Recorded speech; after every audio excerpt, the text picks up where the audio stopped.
What I'm showing here, it's only available, you can only see this in Mozambique, Africa.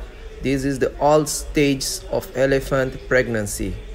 To do this, they have to kill 7 or more than 7,000 elephants, females, and found the babies to do this. You can see all these elephant stage in Mozambique, Maputo, at the museums of natural history. All pregnancy stages from 1 month up to 20 months. You can see all elephant pregnancy. This is unique, but it's sad because of the story I heard from one Portuguese guy. And this is the museum. It's very beautiful. And if you like this, subscribe, guys.